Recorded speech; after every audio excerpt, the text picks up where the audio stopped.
Okay, we just purchased this Jidetech camera from Amazon. 1080p, power over Ethernet, ONVIF. Doesn't say up here what the model number is. So we'll scroll down the page here and see if we can find out what that is. And it looks like it is a item model number, it says here. There we go. If we can get a focus, B01-2MP. It's a 2 megapixel camera. Okay, let's take a look at it. Okay, so let's unbox this camera and see what we got here. And we got an Amazon thing here. And we got a nice manual, actually. This manual is a setup guide. It's in color. You typically don't get a booklet like this with a camera anymore. It's a nice thick booklet with color photos on how to set up the camera and different things. So that's pretty nice. Okay, although I won't be using this. And we got in here the camera itself. Nicely packaged. It's an interesting packing. It's kind of like a hard shell, soft shell. But and here's the camera. There we go. Has your typical PoE or optional power, waterproof IP66 connectors. Very nice. Nice looking camera. Feels very industrial. On the camera itself, you'll get the default password and the default IP address. Oh, there's the model number, the default IP address. So the model is a BC1-2MP. All right, it's a BC1. And you see right underneath that's a default IP, 192.168.1.18. And they also give you, in the box, the setup software disk, which I won't be using that. They give you the screws for mounting it. Very nice. Here's your IP66 watt weatherproof connector for your end, where you plug into the camera with your connector. And a template for mounting the camera. All right, so we're going to set this up. I'm not going to be using their software. I'm going to be using Blue Iris to set it up. My Blue Iris is an older version, 4 something, so this camera is probably not listed in there, but this has ONVIF, so we'll see how that works out too. Forgot to mention that they even give you the little wrench that you need for making the adjustments for the camera position when you get it set up. Those little hex sockets. Nice touch. So you'll notice that when you go to do the hookup, it comes with a pre-configured IP of 192.168.1.18. If I want to use my own PoE switch, the problem is my PoE switch is already on my subnet of 192.168.2.0. So this can be a little bit of a problem unless I want to reconfigure my router, in which case my whole network goes down while I'm doing this. I think DHCP is a much more elegant solution. And so alternatively, you can use an extra router if you have one laying around. I happen to have one. And a laptop, another computer, makes it handy. So that DHCP, that to me, as far as pros and cons, that's a con, not having the a DHCP, having it pre-configured. If you have, like I have, tons of devices on your network and it's already set up for a different subnet, that can be a little inconvenience. Also, if you're going to do it this way, stand alone on the bench, then you're going to also need a PoE injector. I have this little thing here I use because it does not come with a power supply. So you might want to have an extra router, you might want to have an extra laptop, and you might want to have a PoE injector if you're on a different subnet. Otherwise, you're going to have to take your network down while you do this. So one of the things you can do to get around this problem is just go ahead and go into the camera settings on your standalone setup. Then, without being able to see the picture, you can go into the settings, go into network settings, and change the camera's IP to match your subnet along with the gateway and the DNS server. Then you can connect it to your subnet and hopefully be on your way. Okay, so what I did was I changed the IP address on the camera to the 192.168.2 subnet to a free address on my network, and then I moved the camera over here and I plugged it into my PoE switch, and I am now going to wirelessly connect to my network on my laptop, which I've changed back to the subnet of my real network, and see if I can reach the camera and do the setup here. Okay, so we log in with the camera with the two default passwords, admin, admin, and we immediately get their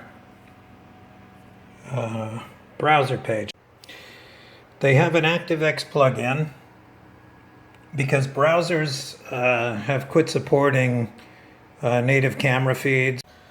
It looks like by default the power frequency is set to 50.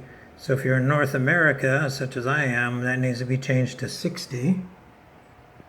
The default frame rate is set to 20. I set all my cameras to 10 for both the mainstream and substream, so that's something that I changed.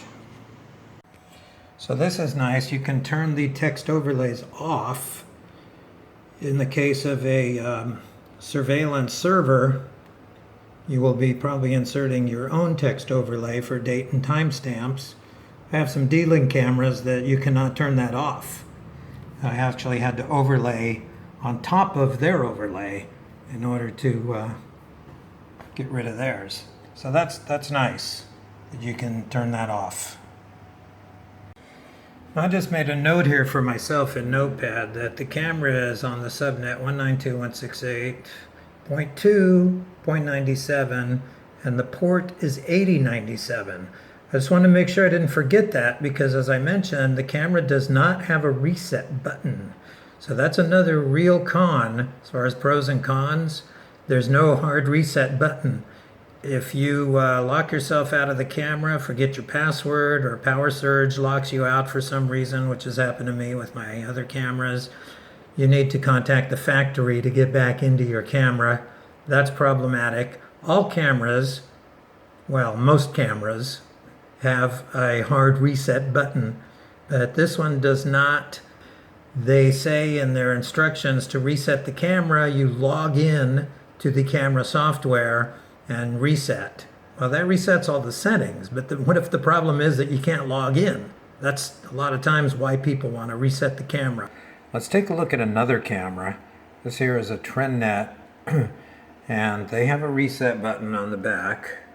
And the way they work it is you have to remove power from the camera, and then you push the reset button in, and you apply power to the camera while you hold the reset button in for 10 seconds. And that way you don't have to worry about the bad guys resetting your camera. You have to have access to power. If they have access to power, then the reset button's kind of moot at that point. So just one way of doing it. Anyway, let's get back to the Jidetech. So that's another problem with this camera. There's no hard reset button. don't forget your settings. Okay, so here I am at my surveillance software console, and I'm going to see how hard or easy it is to find the camera and get a picture. Okay, so I got the local IP address in here. The default passwords are still there. But I'm going to do an ONVIF and see. Oh, looks like it found it right away. And I had no problem finding it. Let's scroll up and see what ONVIF says. ONVIF can be very handy if, like in my case, my software is older than the camera. So my camera's not listed in the software. But the request went through, and it looks like it has all the information I need to set up this camera. So let's give it a shot. And there it is. Camera came right in. And I have to say, it's got an outstanding picture. Very, very nice picture. I know it's only as good as whatever you're watching this on, but in real life, it's a pretty darn good picture. So the ONVIF works really good. This thing was able to immediately detect the camera and find it, and without any setup at all really on this end. So I didn't use their software, I didn't use their plugins, so for me this was okay. We'll have to take a look at what the picture looks like at night, but what I'm seeing right now looks pretty good. Then we'll give you some final thoughts on this camera. And so here's the nighttime picture, and I'm going to say that's pretty darn good.